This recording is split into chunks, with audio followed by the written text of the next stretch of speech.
Opa, vamos lá, boa noite, galera. Ó, tô de cabelo cortado bonitinho aqui, mas hoje é dia 31 do 5. A gente vai dar continuidade à nossa última aula, tá? Nossa última aula a gente tratou sobre Mesopotâmia. Começamos abordando Mesopotâmia por quê, professor? Porque a gente estava falando sobre antiguidades, história clássica, beleza, gente? E como eu já havia adiantado anteriormente, a gente vai começar a tratar de outros povos também. Beleza, gente? Então vamos lá. Nosso tema da aula de hoje vai ser antiguidade, beleza? Vamos tratar sobre Egito, tudo bem? O objetivo de conhecimento. A gente vai falar sobre o desenvolvimento das civilizações antigas, beleza? E a habilidade da BNCC abordada é praticamente. Opa, esse dedo aqui não foi. Aí, foi agora.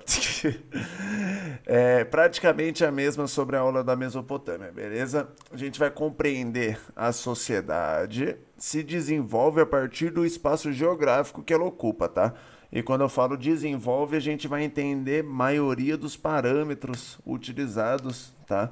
Para a gente poder categorizar aquele grupo social, beleza? Bom, eu vou abordar ao final da aula algumas questõezinhas com vocês. Preparei duas questões, tá? Para passar para a galera. Coisa rápida, coisa simples, tá? Não peguei questões de vestibular famoso como FUVEST, Unicamp, etc, tá? Formulei algumas questões fáceis de nível de Enem, tá? Só pra gente dar continuidade aí, beleza? Bom, vamos lá. Então, começando, gente, a gente vai falar sobre Egito, tá? A gente vai falar sobre o início da localização geográfica, beleza? O Egito, gente, ele fica localizado no norte da África, que é um local conhecido como a Crescente Fértil, tá? Daqui a pouco a gente vai entender do porquê que é conhecido como a Crescente Fértil, tá? Mas voltando, o povo egípcio é um dos povos mais antigos do mundo, dos quais nós temos registros categorizados, tá? E voltando novamente àquela velha premissa da qual eu tinha abordado na última aula, tá? Nós estamos estudando civilizações antigas a partir de uma escola europeia. Beleza, gente? Então, é uma escola que estuda a história, tá? E o e formulou a história a partir do parecer do século 18, 19, 17, 18, 19. Beleza? Bom, e só para complementar, dizendo que os povos egípcios são os únicos, um dos únicos que ainda habitam suas terras como povos originários. Ô professor, o que são povos originários? Aí a gente pode citar alguns, beleza? Bom, começando pelos indígenas, a gente pode citar os índios Mapuche do Chile, beleza? A gente pode citar vários índios aqui de São Paulo, que são povos originários, tudo bem? Algumas tribos africanas, nós temos registros de tribos africanas que são mais afastadas, tá? E ainda convivem em um carregando vários traços culturais, tá? Que ajudaram a desenvolver aquela sociedade, beleza? Bom, outros povos originários, deixa eu pensar aqui rapidinho. Bom, a gente pode falar sobre os povos que vivem nas ilhas, tá? Próximo à Austrália, tudo bem? Então nós temos bastante relatos. E ainda tem aquela lenda lá que roda a internet, né? Sobre aquela ilha que fica no meio no oceano entre os Estados Unidos e a China, né? Que é uma ilha que fica localizada bem no meio, que dizem que tem uma tribo ali, né? É aquela velha história de Facebook boa, gostosa, que a gente gosta para passar o tempo, para matar o tempo, tá? Mas voltando para nossa aula, tá? A gente vai encontrar uma cultura extremamente rica, onde nós temos diversos desenvolvimentos, tais como a gente tem matemática, astrologia, nós conseguimos visualizar ascensões de diversos reinados e quedas dos mesmos. Ô professor, a gente vai tratar reinado por reinado? Putz, bicho, se a gente for tratar reinado por reinado, deixa eu fazer. 33 dinastias que a gente vai trabalhar. É igual falar sobre a Antiguidade Oriental, China, bicho. Aí a gente passa um tempinho ali trabalhando e conversando, tá? Mas para uma aula só a gente vai falar sobre as características que formaram essa sociedade ao longo de determinado espaço-tempo, tudo bem? E, contudo, a gente consegue concluir que a cultura egípcia foi uma das que mais contribuiu para o desenvolvimento da atual sociedade, tá? Daquela região. Um ponto que eu acho interessantíssimo de começar abordando, que de suma importância, tá? A gente vai falar sobre a religião. A gente não consegue, eu pelo menos, Murilo, não consigo falar sobre egípcios sem falar sobre sua religião, tá? E levando em consideração que eu não sou nenhum especialista em Egito, gente. Isso daí eu tô dizendo que a gente não consegue falar sem falar de Osíris, Sete, Horus. São diversos e diversos deuses aí que dá pra gente trabalhar, tá? Por que que são diversos e diversos deuses? Religião politeísta, tá bom, gente? A gente voltou de novo naquele velho ditados falando sobre religião politeísta, beleza? Bom, nós temos grandes marcos, beleza? Pois a religião egípcia ela é marcada por ser politeísta, ou seja, a crença em diversos deuses, beleza? E extremamente ligada à natureza, tá? Então, bom, só um segundinho aqui, gente, com licença.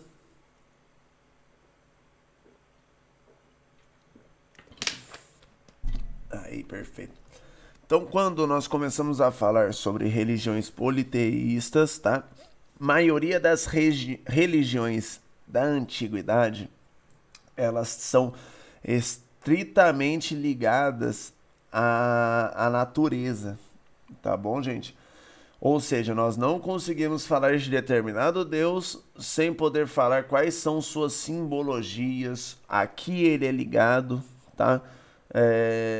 E o que significa, tá? Bom, vou dar um exemplo rápido só para vocês entenderem a contextualização da questão, tá? Alguns deuses nórdicos, falo no plural porque é realmente mais de um, eles remetem à colheita, tá?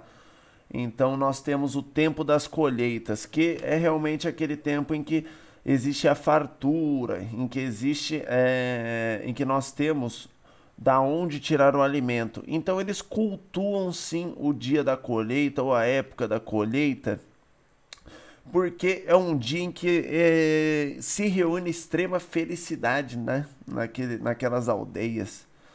Então eles ligam tudo a um pensamento místico, tá?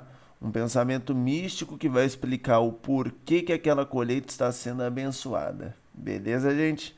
Só para contextualizar, voltando para Egito, para contextualizar também, agora eu vou citar uma divindade egípcia que é Deus Sete, tá? Deus Sete, Deus ligado aos desertos, calor, irremediável, um Deus ligado a... Ai, só um segundinho, gente, por gentileza. Só verificando aqui o vídeo. Beleza, tá rolando.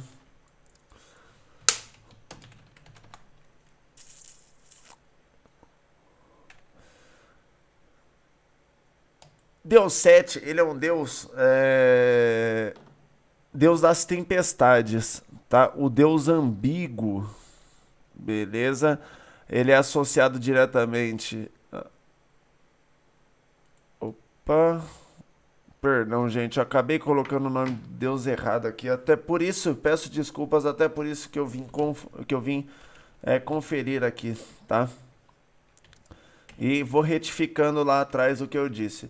Se eu não tivesse visto esse erro agora, eu iria retificar na próxima aula, tá bom, gente? Mas peço desculpas, acontece, tá?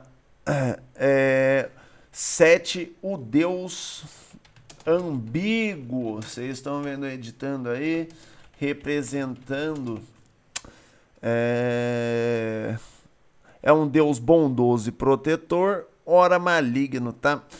E falando sobre aquela estrita ligação com a natureza, a gente vai falar sobre as tempestades, tá? Tempestades, raios, lembrando que são acontecimentos que não são tão comuns no deserto, tá? A depender da época do ano, é claro.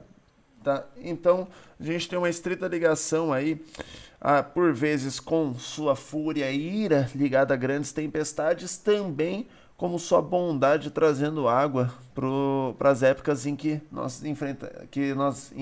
conseguimos encontrar grandes secas, tá? Bom, voltando, mesmo sendo uma cultura muito antiga, sua figura central é o faraó, tá? Como eu havia dito, gente, a cultura, a história antiga egípcia, a gente vai falar de basicamente, se formos falar, 33 dinastias. 33 dinastias. Professor, o que é isso? A gente vai precisar lembrar o que é uma dinastia, beleza? E também com isso a gente vai conseguir entender o porquê que eu falei de religião primeiro e porquê que eu vou vir falar do faraó em segundo, beleza? Bom, vamos lá. Levando em consideração que os povos egípcios, eles eram liderados por um líder, tá? E esse líder, membro de uma espécie de nobreza, tá? Ele era estritamente ligado, ele era muito, mas muito ligado à reencarnação de um deus em terra, tá? Então, vamos lá, a simbologia de um deus na terra que dá força para uma pessoa poder liderar aquele povo. Tudo bem, gente? E isso daí a gente consegue enxergar claramente devido a muitos cultos aos deuses. Nós conseguimos encontrar em alguns hieroglifos, nós conseguimos encontrar na arquitetura, da qual eu vou falar um pouquinho mais para frente, muitos cultos aos deuses, tá? E também muito culto ao faraó, porque o faraó era uma divindade, beleza? A entidade que leva o título de Deus para toda aquela sociedade, tá? Logo explicando o seu culto a seus mortos. Ô professor, quem que cultua os mortos? Se eu começar a falar, a gente vai ver um monte de sociedade que cultua os mortos.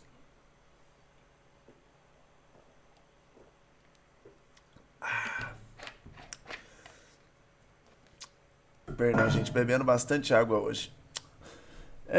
E por que eles cultuam os mortos, professor? Vamos lá. A concepção egípcia, tá? Ou seja, os egípcios, eles não acreditam que a vida acaba com a morte, tá? Eles vão pensar no pós-mortem, tudo bem? Ou seja, a vida após a morte. Assim como o cristianismo acredita sobre a vida após a morte, o catolicismo e diversas outras religiões, tá? Porém, os egípcios, eles pensavam a vida após a morte de uma forma diferente, tá? Porque a morte, ela não significa o fim da vida, e sim a extensão para aquele corpo, vivendo em outro campo espiritual, tá? Lembrando que eu só gosto de frisar, o fim da vida, ele não marca o fim da vida, e sim a extensão para aquele o quê? Para aquele corpo, beleza? Assim, dando razão às pirâmides, e agora sim a gente vai falar um pouquinho sobre a arquitetura egípcia, que ela é tão famosa e alvo de tantos comentários, né? Monumentos que, assim como as grandes cabeças da Ilha de Páscoa, tá? São atribuídos muitos rumores, pois devido às suas grandes dimensões, colossais, surge a dúvida se realmente foram feitos pelos humanos. Tô brincando, viu, gente? Foram feitos pelos humanos as esfinges. As esfinges, as pirâmides, as cabeças da Ilha de Páscoa, Stonehenge, nem sei como que fala. Falei o nome de um ator aqui, mas continua. É, mas a resposta é que sim, pois para aquele povo eles acreditavam que ao fim da vida terrena teríamos uma continuação no campo espiritual. E assim a gente vai entrar na explicação sobre a viagem pelo rio Nilo, indo de encontro com Osíris, um de seus deuses, tá? E por isso teremos que manter nossos corpos terrestres em bom estado, tá? Certa vez, uma citação maravilhosa de um dos meus professores, o professor André, lá da FMU, ele falando sobre, narrando um pouco sobre a Ilíada e a Odisseia. Não, minto. Ilíada e Odisseia não. Já tínhamos passado, a gente estava conversando realmente sobre Egito, tá? Era uma das últimas matérias e ele estava contando pra gente em relação ao fim da vida, né, para os egípcios. E eles usam uma forma muito didática.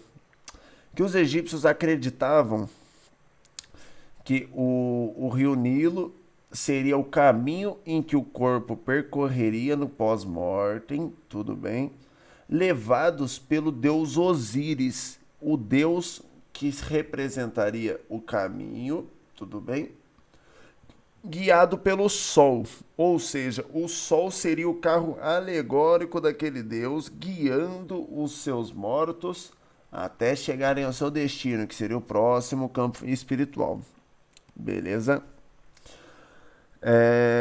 Bom, é uma explicação realmente um pouco difícil de se entender, mas quando a gente começa a estudar cultura e religião egípcia, a gente vai começar a ter vários pontos correlacionados, tá? Que esse é um dos pontos que vocês bem sabem. Eu sempre toco aqui durante a minha aula, tá? Uma curiosidade é que ao lado de alguns corpos, tá, de muitos faraós enterrados, além do sarcófago, que era uma estrutura que remete aos atuais caixões, com diversos adornos, tá? Eu acho que um sarcófago bem legal para a gente poder trabalhar é o sarcófago de Ramsés, tá? Deixa eu ver se eu consigo pegar. Sarcófago de Ramsés. Ramsés III, se eu não me engano. Ih, tô escrevendo hamster, que Deus me abençoe. Cansado. Eu acredito que o sarcófago de Ramsés seja um dos... Ó, consegui jogar ele aqui. Opa. Eita, nós, gente, quebrei tudo. Tá, eu vou deixar ele aqui, só a imagem para vocês verem, tá? Depois eu deleto. Esse daí é um dos sarcófagos mais famosos que a gente tem, tá? O sarcófago de Ramsés, ele é encontrado da tumba de Tutankhamon, sarcófago de Ramsés, o túmulo do faraó Ramsés. E também uma coisa muito legal, tá? No site da Globo.com Casavog, tá?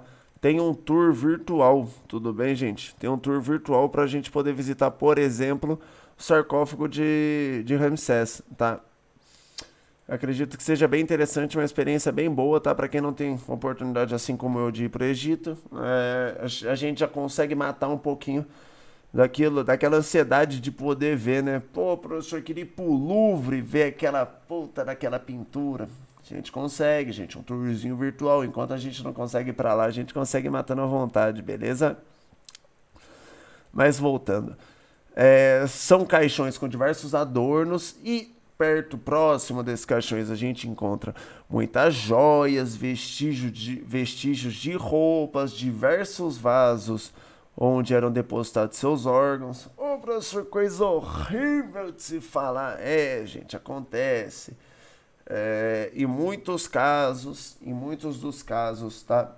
É, eles teriam que cuidar, tá? Dos seus mortos. E como que eles cuidariam dos seus mortos? Primeiro, a prática de exumação egípcia é uma das mais complexas realizações da. Não vou chamar de medicina, senão vou estar cometendo um anacronismo, tá? Porque não era em vida, mas somente pela abertura dos corpos, retirada dos órgãos, a exumação daquele corpo e a mumificação, tá? Eu acho muito importante falar sobre a mumificação para que seja mantido toda a pele, ossos e etc. Para que seja feita esse caminho para o outro campo espiritual, para o próximo campo espiritual, tá? Ou seja, o pós-mortem, tá bom, gente? Ou seja, para que seja feita essa mumificação, eles retiram os órgãos de dentro do corpo, tá? Porque evita de apodrecimento ou algo do gênero e aumentando durabilidade se a gente deixar só pele e osso, tá bom, gente? Então, por isso que em muitos dessas pirâmides das quais estou mostrando aqui, eles construíam pirâmides e dentro dessas pirâmides lá dentro eles construíam locais, catacumbas onde eram deixados os sarcófagos, tá? Em alguns casos, a gente também tem homens que foram trancados junto de seus faraós, tá? Homens que viviam para seus faraós, ou seja, até mesmo após mortem, esses homens acompanhavam seus faraós, tá? Em toda a sua caminhada, em toda aquela caminhada daquela figura divina até o pós-mortem, tá bom? É muito interessante, sim, tá? Se puderem, acessem aquele link da Globo que eu vou deixar aqui no final da aula, tá? Opa, só um segundinho, perdão, o analista tá coçando um pouquinho. Se tiverem oportunidade e quiserem, estiver cheio de curiosidade, acesse esse link que eu vou mandar para vocês, tá?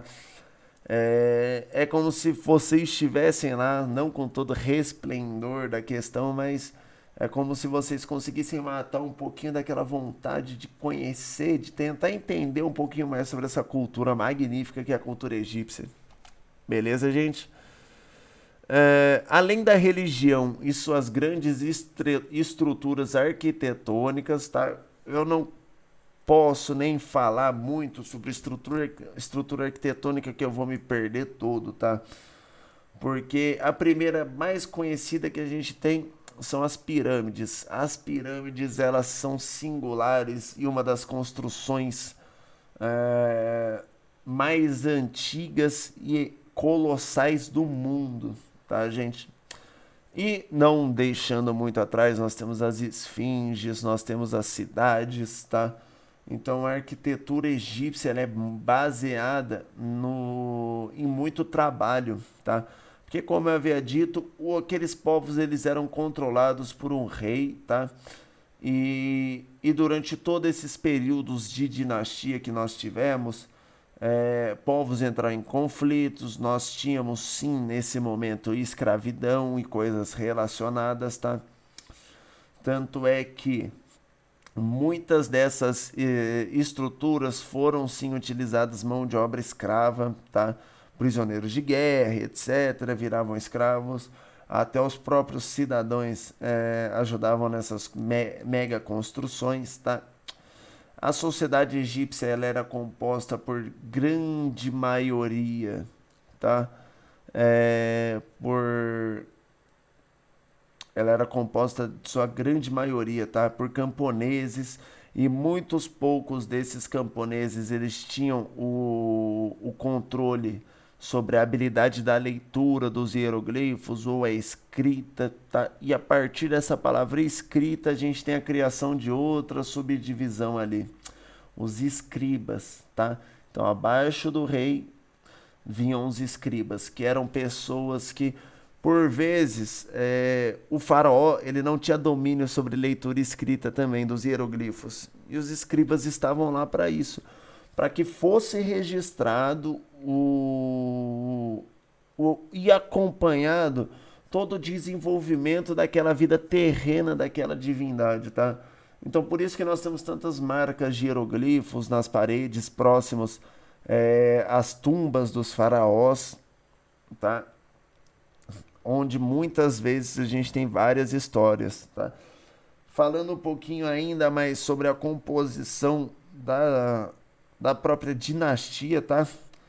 As dinastias faraônicas, elas são uma das poucas onde a gente vai encontrar mulheres também representando essas divindades, tá?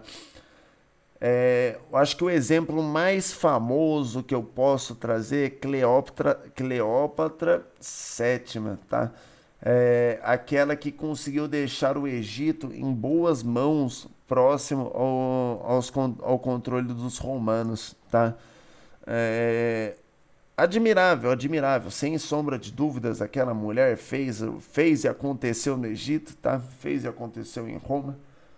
E levando em consideração que era assim uma sociedade patriarcal, voltando para toda aquela velha história da qual a gente já conhece, nós tivemos o destaque de uma mulher, de algumas mulheres, tá? Mas Cleópatra VII, acho que de cabeça agora, acredito que seja a que mais tenha chamado a atenção, tá?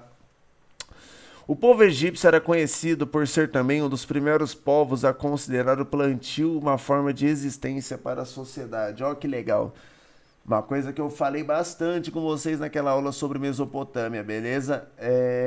Aquela aula sobre Mesopotâmia, a gente tratou sobre excedentes, tá? O excedente é o que possibilita aquela sociedade se desenvolver e sair daquele entendimento de sobrevivência, tá? De subsistência, passando para os excedentes, tá?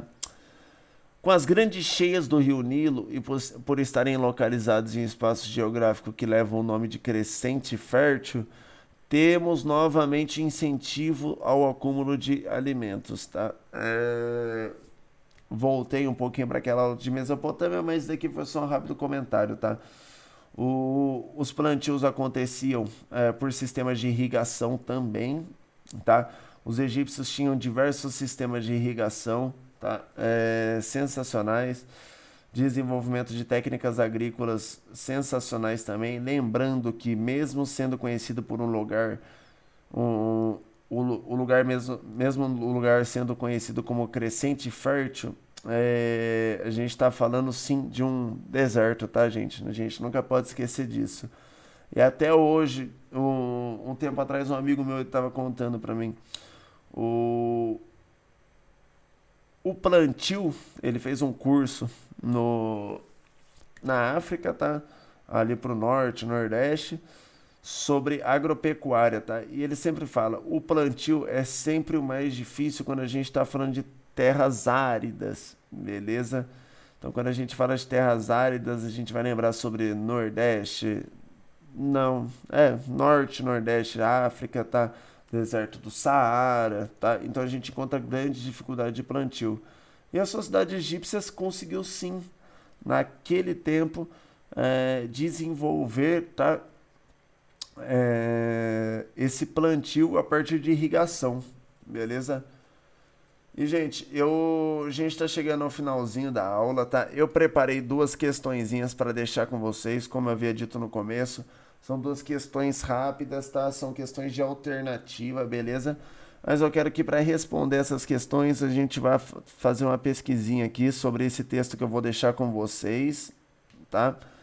E deixar reservar esses últimos 10 minutos da aula para isso, beleza? Bom, gente, agradeço demais por mais essa aula. Qualquer coisa, vocês têm meu e-mail, têm meu WhatsApp, pode entrar em contato, tá bom? E o material vai ficar disponível na internet para que seja feita consulta a qualquer momento, beleza? Bom, um beijo enorme, gente. Muito obrigado por acompanhar mais essa aula aí. E uma ótima noite. Tchau, tchau.